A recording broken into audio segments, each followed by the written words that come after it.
know that moment when someone asks you a simple question and your first instinct is to search for the correct answer instead of your honest one? Not because you're hiding anything, but because somewhere in your mind there's a quiet calculation happening. What response is acceptable? What response won't cause a problem? What response is safe? Most people around you probably see this as something else. They might say you're overly cautious, too controlled, too serious, maybe even a little distant. Sometimes they interpret it as perfectionism, sometimes as anxiety. But the truth is, this pattern rarely starts in adulthood. It begins much earlier. And for many people, it begins in homes where love was real, but rules were even stronger.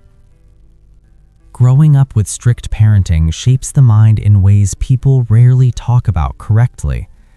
From the outside, strict parenting often looks like discipline, structure, or high standards. And sometimes it is.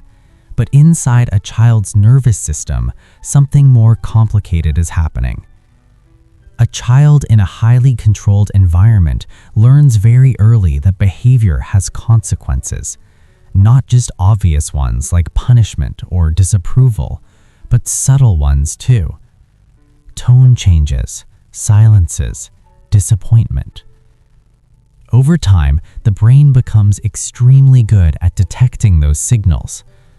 Psychologists call this behavioral monitoring, the brain's ability to scan for social feedback and adjust behavior to maintain safety. But when the environment is highly controlled, that system becomes very active.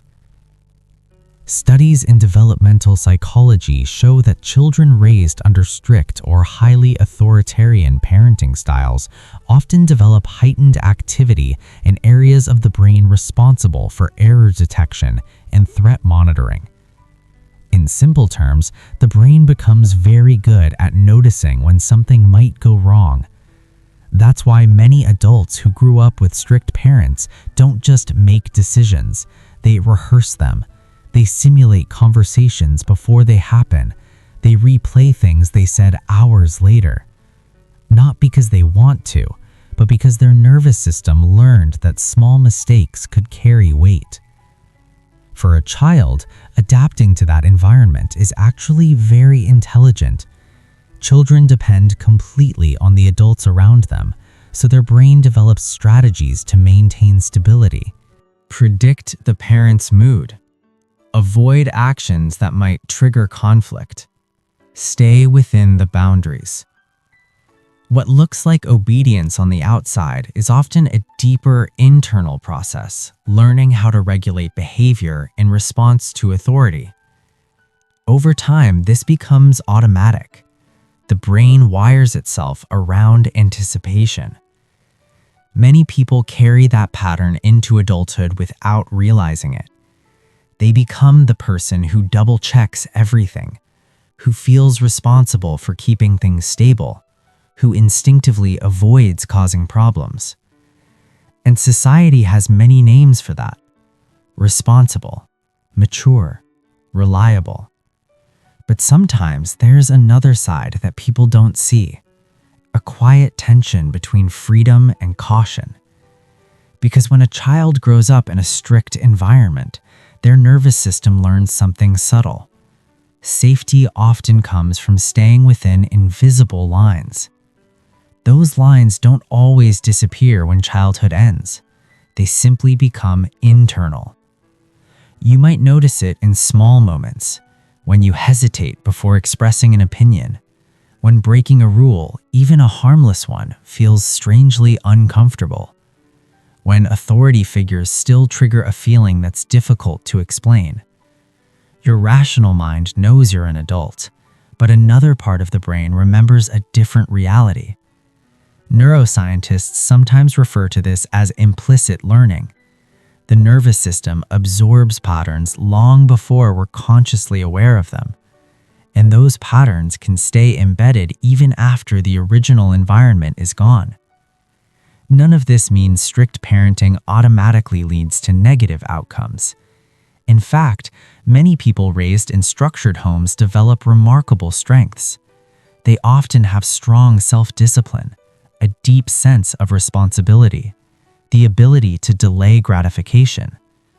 Research in behavioral psychology consistently shows that people raised with high expectations often become highly capable adults. But every adaptation carries a trade-off.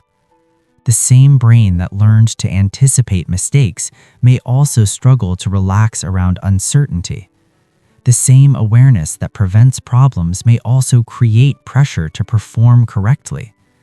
And the same discipline that builds success can sometimes make self-compassion harder to access. It's not a flaw, it's a calibration. Your nervous system learned what it needed to survive and function in the environment it grew up in. And in many ways, it worked. You adopted. You figured out the rules. You navigated the system. But there's another layer people rarely talk about. Many individuals who grew up with strict parents develop an unusually strong internal compass. Because when external authority is strong for many years, something interesting happens over time. The brain slowly begins building its own internal authority. At first, that voice might sound like the parent, but eventually, for many people, it evolves into something else. A deeply thoughtful inner voice that evaluates choices carefully. This is why many people from strict backgrounds become reflective adults. They think deeply, they question themselves, they examine their behavior. From the outside, this can look like overthinking, but in another light, it's a form of psychological awareness. The mind learned early that actions matter, and it continues to treat them that way. Still, there can be a quiet cost. Children in strict environments sometimes learn to measure their worth by how well they behave. Not explicitly. No one may have said those words directly, but the nervous system can absorb that message through repeated experiences. Approval follows compliance. Tension follows deviation. Over time, the brain connects safety with being good. So later in life, when mistakes happen, which they inevitably do, the emotional response can feel larger than expected. Not because the person is fragile, but because their system learned long ago that mistakes carry meaning. Understanding this can shift something important. What once looked like anxiety may actually be the echo of an environment that required vigilance. What once looked like emotional distance may actually be caution learned through experience. And what once looked like perfectionism may simply be a nervous system that became very skilled at preventing problems. None of this means one parenting style is universally right or wrong. Human development is too complex for that. Different environments create different adaptations. Some children grow up in freedom and learn independence early. Others grow up in structure and learn discipline.